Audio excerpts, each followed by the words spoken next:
시간에 전능하신 하나님의 약속이라는 지하에 함께 은혜 나누도록 하겠습니다. 전능하신 하나님에게는 불가능이 없습니다. 아브라함은 오늘 본문에 보시면 정체 모를 나그네들을 극진히 환대합니다. 사실은 그들이 하나님의 일행이었습니다. 하나님은 그의 믿음을 새롭게 하시고 불가능한 것들을 약속으로 바꾸어 주셨습니다. 9절, 10절 읽었는데 다시 한번 보도록 하겠습니다. 9절하고 10절 말씀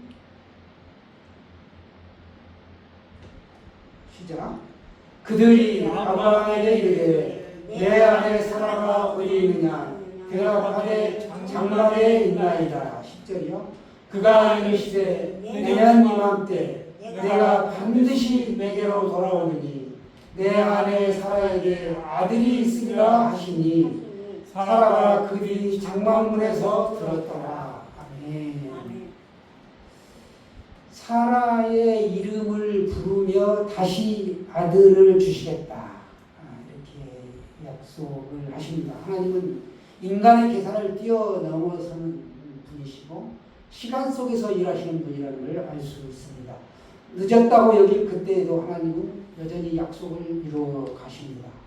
우리가 기다림 속에서 지칠지언정 하나님은 한치의 오차도 없이 지금도 일하고 계시다라는 사실입니다. 계속해서 11, 13절에 보시면 우리의 의심 속에서도 하나님의 신실하심이 드러납니다. 사라는 장막 안에서 웃었습니다. 왜 웃었을까요? 약속보다 현실이 더 컸기 때문에 믿음이 없어서 웃었던 것이죠. 그러나 하나님은 이 불신의 웃음을 계기로 삼아 사라에게, 아브라함에게 믿음을 불러 일으키십니다. 우리의 연약함은 하나님이 일하시는 또 다른 자리라는 겁니다. 그분은 우리를 꾸짖기보다는 기다리시며 웃음 속에서도 약속을 되새겨 주시는 분이십니다. 그래서 계속 본문 14절 15절을 보시게 되면 믿지 못하는 사라에게 여호와께 능하지 못한 일이 있겠느냐, 하나님께는 능하지 못하심이 없다라는 것을 질문하십니다. 사라를 믿음으로 초대하는 초청장과 같은 질문이죠. 우리의 불신이 약속을 실현하는 그 실현을 막지 못한다는 겁니다. 믿음은 우리가 모든 것을 이해할 때 드러나는 것이 아니라 하나님이 하신 말씀 안에 우리가 머물 때 우리의 믿음이 있는 것이죠. 자라는 것입니다. 말씀은 그래서 우리의 확신보다 강한 것이고 하나님의 진실하심은 우리의 의심보다 훨씬 더 단단하다. 이걸 좀 기억해 주시기 바랍니다. 아브라함은 눈앞에 세 나그네가 누구인지를 알지 못했습니다. 그런데 망설임 없이 달려나가 그들을 환대하죠. 발을 씻을 물을 떠오고 쉬어가라고 간청을 드립니다. 그러면서 맛있는 음식을 제공하죠. 무더운 한낮 자신이 누릴 힘을 내려놓고, 우리 사실 낮에 한낮 뜨거운 햇볕에 손님이 오면 귀찮을까요? 귀찮지 않을까요? 귀찮죠. 자기도 쉬어야 되고 다른 일이 있고 쉬어야 또 나중에 그늘진 다음에 일을 하죠. 그 피곤한 육신을 뒤로하고 달려나가서 영접했다는 겁니다. 예기치 못한 순간에 예상치 못한 모습으로 하나님이 찾아오신 겁니다. 그때 그는 급히 떡을 준비하고 가장 좋은 송아지를 잡아 정성껏 대접합니다. 그는 자신이 하나님을 대접하고 있다는 사실조차 알지 못했지만 그렇게 한 것입니다. 진심으로 베푼 것입니다. 그 진실을 기쁘게 하나님은 받으셨고 그 식탁을 약속의 장소로 바꾸셨습니다. 우리가 누군가를 섬긴다고 할 때 내 육신이 피곤하고 시간과 물질이 소요됩니다. 그럼에도 불구하고 우리가 열린 마음으로 상대를 대접할 때 그것은 성소가 되고 하나님이 기뻐하시는 자리가 되는 것입니다. 친절을 베풀 때 그 사랑은 빛이 나는 것이죠. 일상의 섬김이 그래서 예배가 되고 평범한 이 식탁의 나눔이 하나님이 기뻐하시는 성찬이 된다는 겁니다. 그래서 그 식탁의 장소는 아름다운 성소가 되는 것이죠. 무슨 일이든지 열린 마음으로 우리가 정성껏 대하면 하나님이 역사하십니다. 하나님께서는 오늘 아브라함을 통하여 사람을 통하여 우리에게 보여주고 계십니다. 그렇게 늘 웃으면서 사는 사람은 일주일 내내 웃음거리를 찾는다라고 하죠. 우리 오늘 주일입니다. 주일인 일요일은 어떻게 웃어야 돼요? 일요일은? 제가 얼른 생각이 안 나는데 일단 웃고 보는 날이다. 월요일은 원래부터 웃는 날이요. 화요일은 화사하게 웃는 날이요. 수요일은 수수하게 웃고 목요일은 목젖이 훤히 드러나도록 웃고 금요일은 금방 웃고 또 웃고 토요일은 토끼처럼 뛰면서 웃고 이렇게 웃는다는 겁니다. 우리가 웃으면서 사는 사람에게 복이 온다. 웃으면 복이 와요. 예전에 유명한 프로그램이 있었죠. 또 웃는 얼굴에 침 못 뱉는다. 저도 잘 안 웃어지는데 이 삶에 지쳐서 살다 보면 웃음이 쉽게 안 나와요. 우리가 이렇게 늘상 얼굴에 웃음을 띠고 즐겁게 살다 보면 하나님이 그 어려운 현실을 돌파하게 해주시고 약속으로 우리를 이끌어 가신다는 걸 우리가 시간이 지난 다음에 알 수 있습니다. 아재개가 하나 할까요? 바느질을 제일 잘하는 나라 가봉, 또 국민들이 거만한 나라 오만이죠. 국민들이 가장 깨가 많은 술수가 많은 나라 수단, 또 세계에서 가장 큰 코쟁이들이 사는 나라 멕시코. 우리가 얼마 전에 엊그제 월드컵 경기에서 수비진의 실책으로 아쉽게 1대0으로 졌습니다만 남아공을 상대로 우리가 32강 확실히 간다라는 믿음을 가지고 기도하면서 응원하면서 이렇게 기원합니다. 아멘이 없는 거 보니까 떨어져도 좋다는 뜻으로 아무리 좋은 일도 우리가 인상을 쓰고 하면은 될 일도 안 돼요. 불평한 삶이. 그걸 우리가 기원할 수 있습니다. 웃음이 없고 막히면 다친 마음으로 일을 하면 일이 안 된다는 거예요. 숨이 막고 가슴이 맺히고 가슴이 맺히게 되면 병이 찾아옵니다. 열린 마음으로 감사하고 감격하고 살면 암도 극복할 수 있다. 라고 의사들은 이야기합니다. 죽을 의사들, 환자가 전문가인 의사의 말을 듣지 않는다? 그러면 그 질병이 쉽게 치유가 되지 않죠. 더 큰 믿음으로 하나님을 의지하고 의사 말을 안 들을 수 있겠습니다만 의사도 하나님이 주신 지혜로 붙여주신 사람이고 하나님이 주신 지혜로 치료를 하기 때문에 의사 말도 잘 따라야 합니다. 자기 멋대로 하고 싶은 사람들이 있다는 거예요. 그래서 의사 앞에 가면 혼나는 환자들이 있어요. 또 유독 환자를 혼내는 의사가 있습니다. 의사들 유형이 참 많은데 의사의 말도 안 들으면 누구의 말을 들을 거냐. 의사의 말을 듣는 것이 의사를 위한 것이 아니라 환자 자기 자신을 위한 것임에도 불구하고 그렇게 안 됩니다. 하나님이 마찬가지로 하나님의 말씀을 우리가 들어야 되는데 하나님 말씀을 들으면 자신에게 유익하고 공동체에게 유익을 끼치는 건데 말을 안 듣는다 그러면 공동체에 해가 오게 되는 거죠. 자기 한 사람 때문에. 그래서 우리가 그게 문제가 되는 겁니다. 나 혼자 신앙생활 할 수 있죠. 그러나 공동체에서 이렇게 같이 상대의 얼굴을 빛나게 해주고 같이 신앙 성장하고 교제가 있고 하는 걸 할 수가 없다는 겁니다. 나온 사람 잘 되는 게 아니에요. 옛날에 보면 우리 속담에도 한 물에 쌓인 고기다 그런 말이 있는데 웅덩이에 같이 고기가 있으면 그 웅덩이가 마르면 다 같이 죽는 운명 공동체. 교회도 마찬가지예요. 신앙 공동체죠. 운명 공동체라는 거예요. 나 혼자 잘 되는 건 바람직하지 않다. 라는 사실이죠. 좀 불편하고 하기 싫어도 우리가 하나님 말씀에 순종하고 모든 일을 자원한 마음을 가지고 기쁨으로 하면 이 땅에서도 복을 받고 건강도 회복되고 하늘의 문이 활짝 열릴 줄로 믿습니다. 아멘. 기쁜 소식을 전하는 사람의 얼굴은 항상 밝습니다. 웃음꽃이 피어 있습니다. 여러분은 제가 볼 때 천사의 얼굴을 하고 계십니다. 우리가 사람이 웃으면 신진대사가 잘 되고 막혔던 곳이 풀리고 통하게 된다라는 걸 잘 알고 있습니다. 그래서 웃음은 사람과 사람이 통하고 동물과도 교감하는 만국 공통어라는 사실이죠. 피부가 다르고 말이 다르고 문화가 달라도 웃음은 하나이다 라는 사실입니다. 하나님께서 우리에게 웃음을 주신 것은 또 다른 큰 복이고 은사입니다. 우리가 어린아이의 웃는 모습에서도 천사의 얼굴을 볼 수 있죠. 꽃 중에 가장 아름다운 꽃 웃음꽃이다 라고 합니다. 그래서 말합니다. 철학자는 웃음에 대해서 세 가지를 말씀했는데, 선하게 웃는 사람의 웃음은 반갑다, 반갑습니다. 그러나 악을 품고 웃는 사람의 웃음은 무섭다라고 하였고, 되는 대로 웃는 사람의 웃음은 천박하다. 웃음이 아무리 좋다고 해도 아무 때나 웃으면 그건 좀 천박하게 보인다, 경박하다라는 사실이죠. 웃지 않는 사람은 그래서 까다로운 사람이다라고 하는데 되게 그렇습니다. 보면 여러분 많이 웃으시길 바랍니다. 아브라함에게 하나님은 약속했습니다. 너희 자손을 함레편과 같이 바다의 모래알과 같이 많게 하겠다. 후손을 주시겠다라고 복의 축복을 하셨습니다. 언약을 하신 거죠. 그리고 너의 고향과 친척 아비집을 따라라. 내가 지시할 땅으로 너는 가라 라고 말씀하셨는데 결국은 가나안 땅을 주셨죠. 아브라함이 그 약속을 주실 때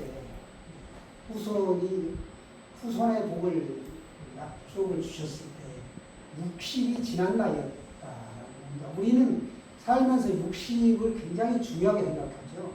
그래서 잔치를 벌이고 60이 지나면 인생 후반전이다 이렇게 평가를 하는데, 그렇게 아브라함이 약속을 받았을 때 60이 지난 나이였기 때문에, 훨씬 지난 나이였기 때문에 1년 후에는 그 약속한 것이 곧바로 실행되고 이루어져야 한다라고 생각한 겁니다. 그런데 그렇지 않았죠. 아브라함께서 주셨던 그 하나님의 약속이 25년이라는 세월이 흐른 다음에 무려 아브라함이 100세가 다 되었을 때 아들 이삭을 하나님이 주십니다. 뿐만 아니라 아브라함에게 땅을 주겠다고 약속했는데 아브라함은 평생 나그네의 인생을 살죠. 방황하는 인생을 삽니다. 그러나 아브라함과 이삭과 야곱 그 후손이 가나안 땅을 차지하는 걸 보면 실제로 500년이 훨씬 지난 다음에 그 약속이 이루어집니다. 그러니까 우리가 기도하고 그 약속이 뭐 한 달 뒤에 이루어지지 않았다고 해가지고 절대로 낭망할 필요가 없다. 아브라함과 야곱과 이삭에게 했던 그 축복의 그 약속은 무려 500년이 지나서 이루어졌다라는 걸 좀 기억할 필요가 있겠다라는 사실입니다. 그래서 하나님의 생각은 우리 인간의 생각과 다르다는 겁니다. 하나님의 방법과 인간의 방법은 다르다. 우리가 살아는 그 25년이라는 기간을 참지 못하고 인간적인 방법을 동원하죠. 저희도 보통 그렇습니다. 기다림에 지치면 인간적인 방법을 떠올리게 되죠. 그래서 몸종 하갈에게서 낳은 이스마엘로 만족하고 있었습니다. 우리의 생활 속에서도 보면 잔소리를 많이 하죠.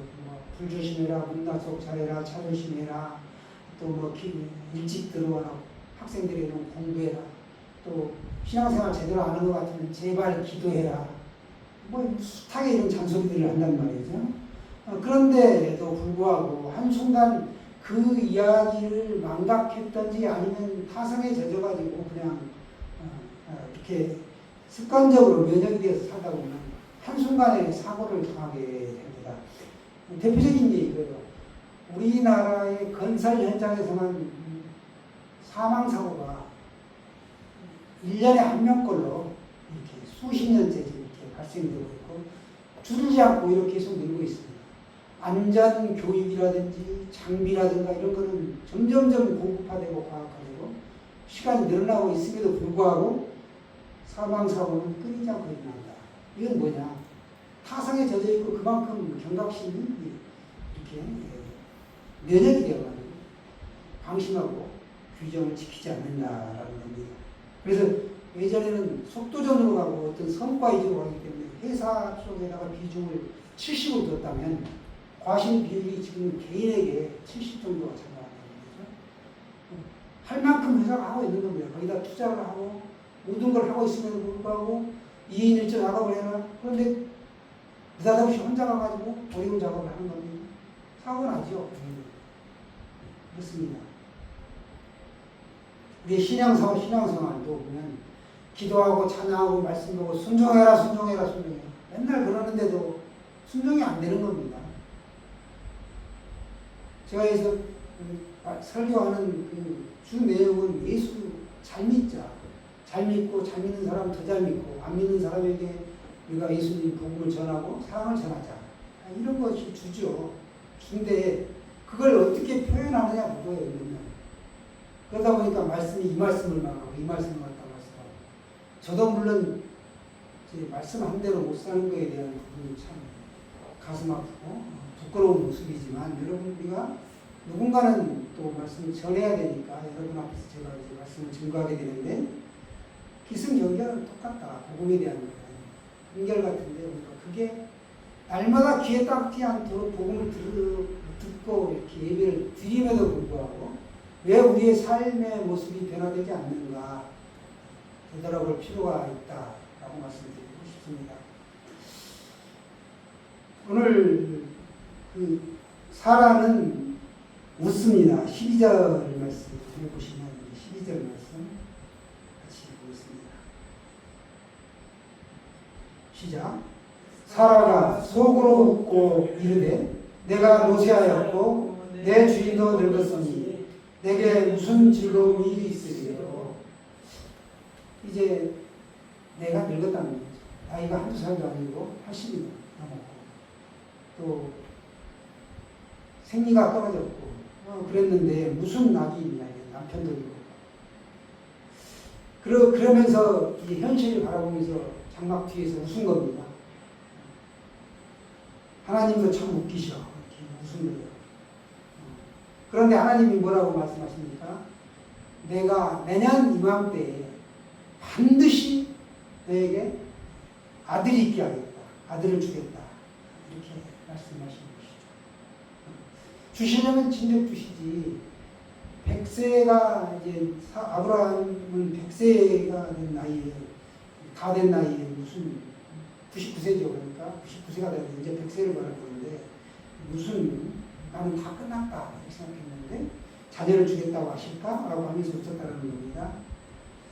그래서 아브라함과 사라는 그 편법을 쓴 그대로 이스마엘이 자신들의 후계자가 될 것이다 라고 생각하고 이제 믿고 지침 가운데 그렇게 생각을 하고 있었죠. 그런데 하나님의 생각은 달랐다라는 겁니다. 하나님은 나는 전능하신 하나님이라 아브라함 너는 내 앞에서 행하여 완전하라. 왜 천국이냐? 내 앞에서 완전하라. 내년 이맘때에 아들을 주겠다. 이렇게 말씀하신 겁니다. 그런데 사라와 하나님의 대화를 보면 하나님 너는 왜 웃느냐? 이렇게 묻죠. 하늘의 음성을 듣고 사라가 두려워 떨면서 대답합니다. 제가 웃지 아니하였습니다. 그 다음 이어지는 하나님 말씀. 아니다. 내가 웃었느니라. 가장한 말씀이죠. 왜 웃었느냐? 아닙니다. 웃지 않았습니다. 아니다. 내가 웃었느니라.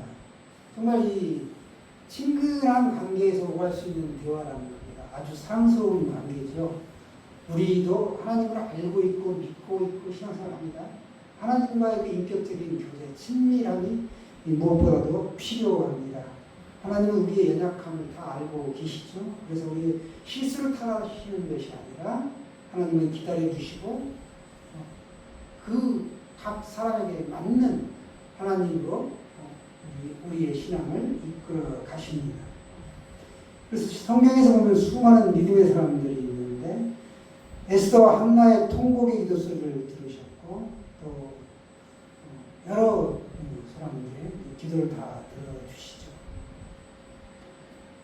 우리가 하나님 앞에 이렇게 있다 보면 참 얼굴이 두꺼워서 낯짝이 두꺼워서 얼굴을 들지 못할 만큼 부끄러운 행동을 할 때가 있습니다. 그러나 하나님은 다 알고 계시고 책망하지 않으신다라는 겁니다. 웃었던 아브라함과 사라에게 아들 이삭을 주셨고 그 이삭은 웃음이라는 뜻입니다. 진실한 웃음. 허탈 웃음, 거짓된 웃음을 웃었는데 진실한 웃음으로 바꾸어 주신 것입니다. 인간적인 방법, 그걸 뛰어넘으신 하나님이시죠. 아브라함과 사라는 하나님의 약속, 하늘의 별과 바다의 모래알처럼 후손의 복을 주시겠다. 그 복을 믿지 못했습니다. 그러나 나는 할 수 없다 라고 자포자기했을 때 하나님은 그걸 이루어 주셨죠. 하나님의 약속을 믿고 현실을 믿는 것이 아니라는 사실입니다. 그 하나님의 약속을 굳게 믿으면 현실이 어떠할지라도 약속을 믿기 때문에 현실은 작아 보이고 현실에 매이지 않을 수 있게 되는 것이죠. 어떤 사람들은 말합니다. 안 된다, 할 수 없다. 그렇지만 하나님은 기적을 베풀어 주시는 분이십니다. 불가능을 가능으로 하여 역사하시는 분, 전능하신 하나님이 우리에게 계십니다. 아브라함과 사라는 100세의 아들 이삭을 낳았습니다. 사라는 90세였죠. 아브라함은 100세. 모세는 능력의 지팡이로 홍해를 마른 땅처럼 건너고 반석에서 물을 샘물처럼 나게 했습니다. 모세의 능력이 아니죠. 하나님이 기적을 베풀어 주신 것입니다. 한나는 기도로 아들 사무엘을 낳았습니다. 마리아는 하나님의 은혜를 입고 예수 그리스도 메시아를 출생했습니다. 여기 기쁨과 웃음이 있기까지는 생명을 낳는 회사의 고통이 있었고 또 제자들이 성령 체험하고 부활의 기쁨과 소망을 얻기까지는 고통이 있었다. 예수님의 십자가의 죽음이 있었고 부활이 있었다는 거죠. 사도 바울도 마찬가지예요.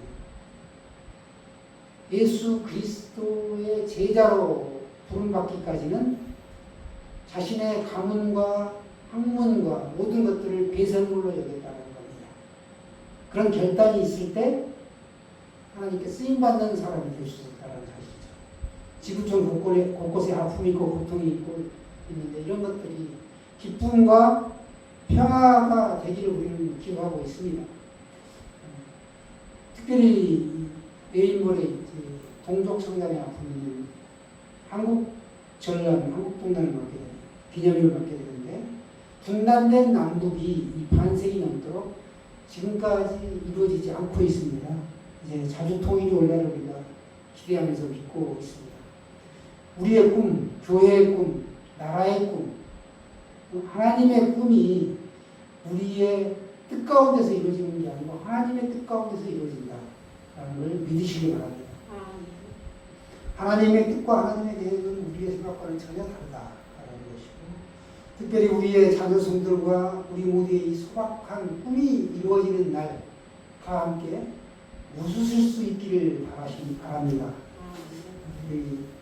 여러분 특별히 교회와 민족을 향한 그 간절한 기도 가운데 하나님이 우리를 이끌어가고 계신다는 것입니다. 가정과 자녀손들이 특별히 전능하신 하나님의 그 약속으로 말미암아 진심으로 웃을 날이 오시기를 주님의 이름으로 축원합니다.